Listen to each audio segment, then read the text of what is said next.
Two signs you were in a cult and you might not have realized it. What if I told you that one of the biggest tell signs that you're in a high control group or a cult is that if you ask questions, you're going to be punished for it in some form or fashion? And another sign that's equally as important, but maybe less subtle, is that cults feel safe.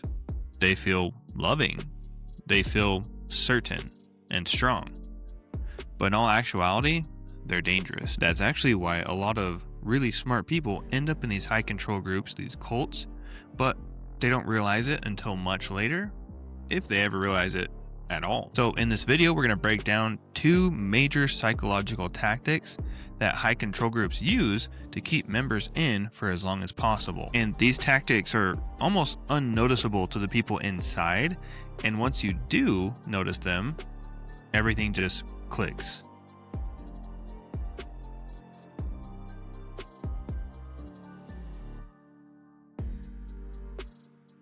Now, healthy belief systems can handle questions. They can handle inquiries, right?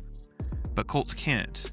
And let's talk about why, because this is very important. In normal communities, religious or not, questions lead to growth. They lead to innovation. They lead to discussion. They lead to deeper understandings, deeper connections, whether it be with nature, God, or even on a human level. But in a high control group situation or a cult, it's a threat, because questions do one very dangerous thing: create independent thinking apart from the group, apart from groupthink. And independent thinking breaks or hinders control. So what do cults do? They silence independent thinking. And most of the time, it's not very dramatic. It's actually very subtle, and it happens in subtle increases over time. For instance, you may have heard the following: you just need more faith, or you just need to give it more time, or that's a whisper from Satan, or that's your own thought.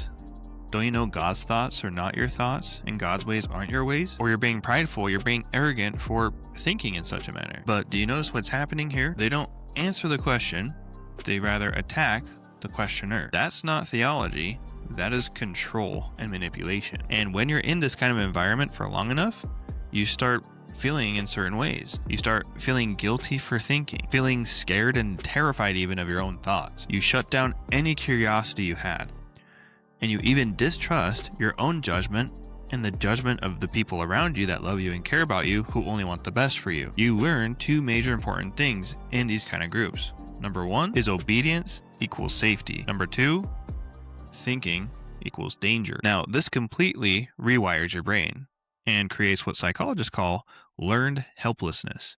Basically, instead of you trusting yourself or those around you that love you and care about you, you solely depend on the organization or the organization's leader for all authority, for all questions, for all guidance. And the group loves this because you're harder to lose and you're easier to control. Now, if you're made to feel ashamed because you ask questions, even questions that were relative to your belief or your character or your direction of where you're going, that isn't faith, that's fear-based control. Curiosity is not rebellion. Ideas and thinking are not sin. Wanting answers, especially answers that pertain to what you believe in and who you're following, that's not arrogance and pride. That's a little something we call being human. And the moment a system starts punishing these human characteristics of you, that's no longer a healthy religion. It's a high control, damaging cult. And oftentimes in the beginning, questions are welcome. Why? Well, because cults have a trick up their sleeve, which is basically, you only need spiritual milk right now.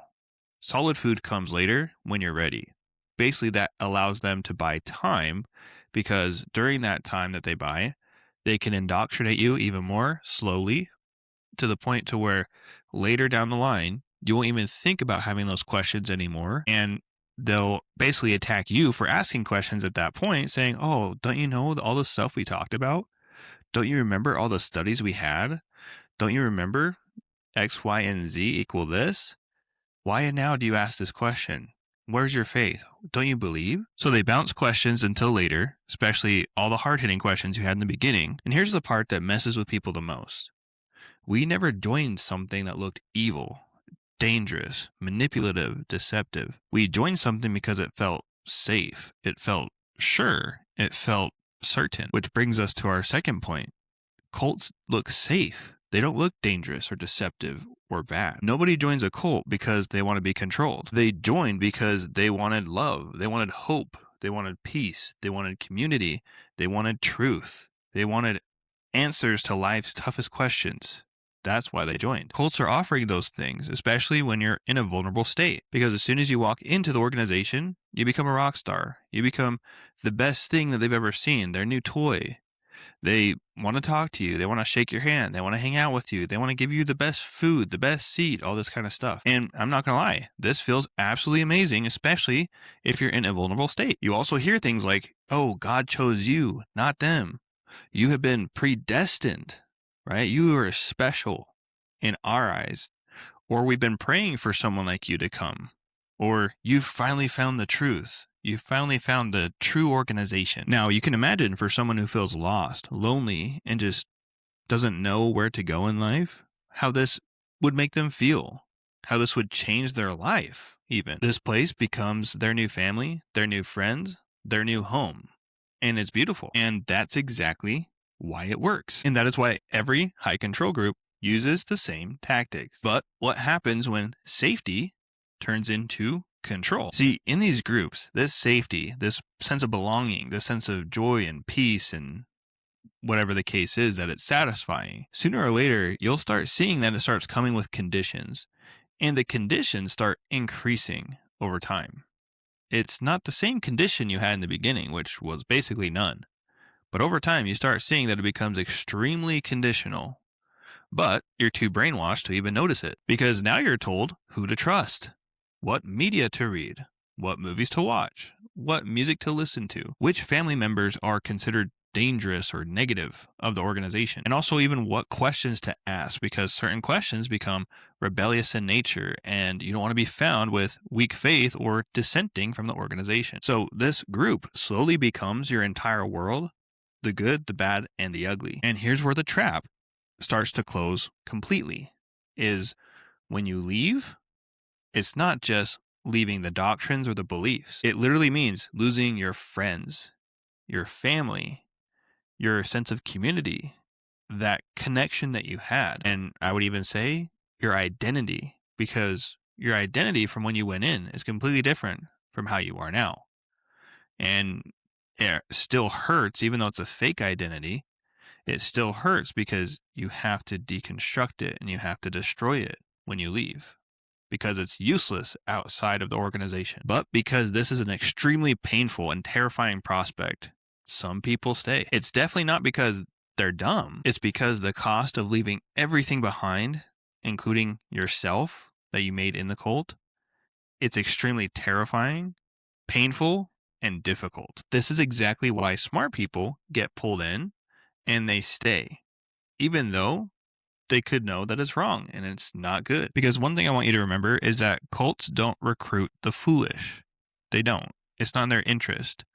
What they do recruit and seek after are the sincere, people who care deeply, people who want to have a good, righteous life, people who want to learn about God and serve man. This is often why some survivors often feel shame after they leave. Like, I should have known better. I should have seen the signs. But I would argue it's not your fault, because you responded to love. You responded to community. You responded to a connection with God. You responded to answers to life's toughest questions, even though those answers weren't really given. They were just put off. That is being human. Cults exploit strengths. This means that cults, these manipulators, exploited your strengths. Your strengths were being good, being holy, wanting to be righteous, wanting to serve God, wanting to serve man, wanting to love, wanting to have community. Nothing to be ashamed of.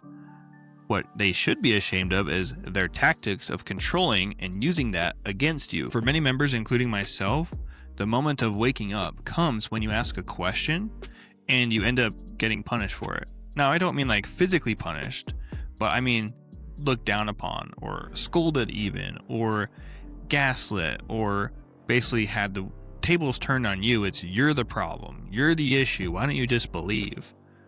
That's when people start waking up and they start realizing, oh my gosh, something's not right here. I knew something wasn't right in my heart, but now I'm seeing it with my eyes. That's when you have these 2 points that we've been talking about collide. The group that once felt safe to you, now it feels like you're being held there against your will because you're under their control still. And you start to feel like it's unsafe to even think on the inside of this organization. But the good news is that's often when recovery begins. But it's up to you to make the decision for yourself and standing up for yourself to leave that organization. Now, if this video is hitting close to home, I have one more thing that I would love for you to hear me out on. You weren't weak. You weren't stupid. You were simply being human. And you were being a good human. You wanted meaning. You wanted connection. You wanted answers. You wanted truth. You wanted love, etc. That is you being a human. That is what a human needs to survive. The problem wasn't that you believed. It wasn't even the problem that you believed the doctrines. The problem is that they used your belief and weaponized it against you. But here's the silver lining. The part of you that started asking questions, even though you knew something bad might happen, that's your strength coming back online that's been dormant for so long. Because curiosity is the beginning of freedom.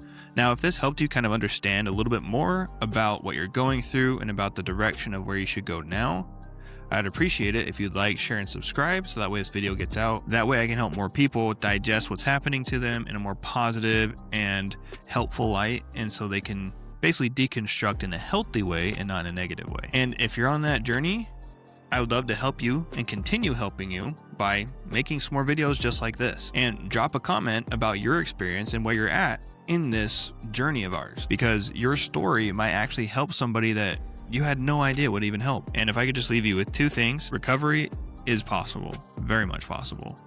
And the fact that you're watching this already means you're started.